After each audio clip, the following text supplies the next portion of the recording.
ಎಲ್ರಿಗೂ ನಮಸ್ಕಾರ. ಹೊಸ ವರ್ಷದ ಹಾರ್ದಿಕ ಶುಭಾಶಯಗಳನ್ನು ಹೇಳ್ತಾ ಎಲ್ರಿಗೂ ಒಳ್ಳೆಯದಾಗಲಿ ಅಂತ ಆಶಿಸ್ತಾ ನನ್ನ ಫಸ್ಟ್ ಯೂಟ್ಯೂಬ್ ಚಾನಲಲ್ಲಿ ಫಸ್ಟ್ ವಿಡಿಯೋ ದೇವ್ರದ್ದು ಹಾಕೋಣ ಅಂತ ಯೋಚನೆ ಮಾಡ್ತಾಯಿದ್ದೀರಾ? ಯಾಕಪ್ಪ ಇವಳು ಫಸ್ಟ್ ವಿಡಿಯೋ ದೇವ್ರದ್ದು ಹಾಕ್ತಿದ್ದಾಳೆ ಅಂತ? ಯಾಕಂದರೆ ಹೊಸ ವರ್ಷ ಬಂದಿರುವುದು ರಾಯರ ವಾರ. ಇವತ್ತೇ ನಾನು ಸ್ಟಾರ್ಟ್ ಮಾಡ್ತಾ ಇರೋದು. ಅದಕ್ಕಾಗಿ ರಾಯರಿಗೆ ಪೂಜೆ ಮಾಡಿಬಿಟ್ಟು ಹಾಕೋಣ ಅಂತ. ಏನೇ ಕೆಲಸ ಮಾಡಲಿ ಫಸ್ಟು ನಮಗೆ ದೇವರ ಆಶೀರ್ವಾದನೂ ಬೇಕಲ್ವಾ? ಯಾಕಂದರೆ ಒಳ್ಳೆಯದಾಗಲಿ ಕೆಟ್ಟದ್ದಾಗಲಿ ಎಲ್ಲದಕ್ಕೂ ದೇವರೇ ತಾನೇ ಕೊಡುವುದು ಅನುಗ್ರಹ.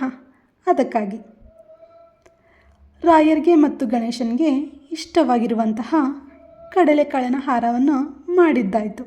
ಅದು ನಮ್ಮ ಪುಟ್ಟ ಗಣೇಶನಿಗೆ ಹಾಕಿದ್ದೂ ಆಯಿತು ಮತ್ತು ರಾಯರಿಗೆ ಸಂಕಲ್ಪ ಮಾಡಿಬಿಟ್ಟು ಕೇಳಿಕೊಂಡಿದ್ದೂ ಆಯಿತು.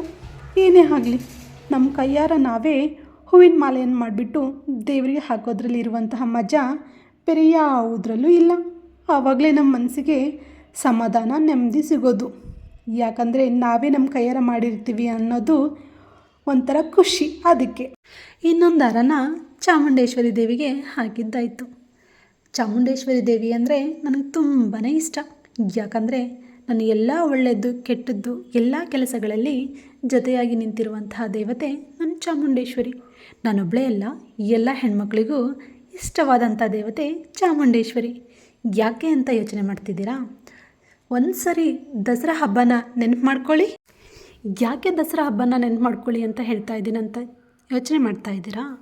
ಯಾಕಂದರೆ ದಸರಾ ಹಬ್ಬದಲ್ಲಿ 9 ಅವತಾರದಲ್ಲಿರುವಂತಹ ದೇವತೆ ನಮ್ಮ ತಾಯಿ ಚಾಮುಂಡೇಶ್ವರಿ. ಅದೇನೇ ಇರಲಿ, ಇವಾಗ ದೇವರಿಗೆ ನೈವೇದ್ಯವನ್ನು ಹಿಡಿಯುವಂಥ ಸಮಯ. ದೇವರಿಗೆ ನೈವೇದ್ಯವನ್ನು ಹಿಟ್ಟಾಯಿತು. ನೆಕ್ಸ್ಟ್ ಏನಂತ ಯೋಚನೆ ಮಾಡ್ತಾಯಿದ್ದೀರಾ? ಮಂಗಳಾರತಿ ಮಾಡುವಂತಹ ಸಮಯ. ಮಂಗಳಾರತಿಯನ್ನು ಫಸ್ಟ್ ನಮ್ಮ ಮನೆಯ ಪುಟ್ಟ ದೇವರು ಗಣೇಶ, ಈಶ್ವರ ಮತ್ತು ಚಾಮುಂಡೇಶ್ವರಿಗೆ ಮಾಡಿದ್ದಾಯಿತು. ಅದಾದಮೇಲೆ ನಮ್ಮ ಮನೆಯ ಬಸವಣ್ಣನಿಗೂ ಮಾಡಿದ್ದಾಯಿತು ಮತ್ತು ರಾಯರ ವಾರ ಗುರುವಾರ ರಾಯರಿಗೂ ಒಂದು ಮಂಗಳಾರತಿ ಮಾಡಿದ್ದಾಯಿತು. ಮಂಗಳಾರತಿ ಮಾಡಬೇಕಾದ್ರೆ ಎಲ್ಲರ ಗಮನ ದೇವ್ರ ಕಡೆನೇ ಇರುತ್ತೆ. ಇಲ್ಲ ಅಂತ ಅಲ್ಲ, ಈವನ್ ದೇವಸ್ಥಾನಗಳಲ್ಲೂ ಅಷ್ಟೇ ಮಂಗಳಾರತಿ ಸಮಯದಲ್ಲಿ ಎಲ್ಲರೂ ದೇವ್ರ ಹತ್ರನೇ ನೋಡ್ತಾ ಇರ್ತಾರೆ. ಯಾಕಂದರೆ ದೇವ್ರು ನಮ್ಮನ್ನು ನೋಡ್ತಾನೆ, ಆಶೀರ್ವಾದ ಮಾಡ್ತಾನೆ ಅಂತ ನಂಬಿಕೆ. ಅದೇ ನಂಬಿಕೆಯಲ್ಲಿ ನಾನು ಕೂಡ ಮಂಗಳಾರತಿನ ತಗೊಂಡು ಆಶೀರ್ವಾದವನ್ನು ಪಡ್ಕೊಂಡಿದ್ದು ಆಯಿತು. ಮಂಗಳಾರತಿ ಆದಮೇಲೆ ಊದುಬತ್ತಿ ಹಚ್ಚೋದು. ಊದುಬತ್ತಿ ಹಚ್ಚಿಬಿಟ್ಟು ದೇವರಿಗೆ, ದೇವರೇ ಎಲ್ಲರನ್ನೂ ಕಾಪಾಡು, ಎಲ್ಲರನ್ನೂ ಚೆನ್ನಾಗಿಟ್ಟಿರು, ನನ್ನನ್ನು ಕಾಪಾಡು, ನನ್ನನ್ನು ಚೆನ್ನಾಗಿಟ್ಟಿರು ಅಂತ ಬೇಡ್ಕೊಳ್ಳೋದು. ಯಾಕಂದರೆ ಸ್ವಲ್ಪನಾದರೂ ಸ್ವಾರ್ಥ ಇಡಬೇಕು. ನಾವೇ ಅಲ್ವಾ ಪೂಜೆ ಮಾಡ್ತಿರೋದು. ಸೊ ನಮಗೋಸ್ಕರ ಸ್ವಲ್ಪನಾದರೂ ಬೇಡ್ಕೋಬೇಕು. ಪೂಜೆ ಅಂತ ಮುಗೀತು. ಎಲ್ರಿಗೂ ಪೂಜೆ ಇಷ್ಟ ಆಯಿತು ಅಂತ ಅಂದ್ಕೊತೀನಿ. ಇಷ್ಟ ಆದರೆ ಪ್ಲೀಸ್ ಸಬ್ಸ್ಕ್ರೈಬ್ ಮಾಡಿ, ಶೇರ್ ಮಾಡಿ ಹಾಗೂ ಲೈಕ್ ಮಾಡಿ. ನಾನು ಮತ್ತೆ ನಿಮಗೆ ಸಿಗ್ತೀನಿ ನೆಕ್ಸ್ಟ್ ಚೆನ್ನಾಗಿರೋ ವಿಡಿಯೋ ಜೊತೆ. Bye guys.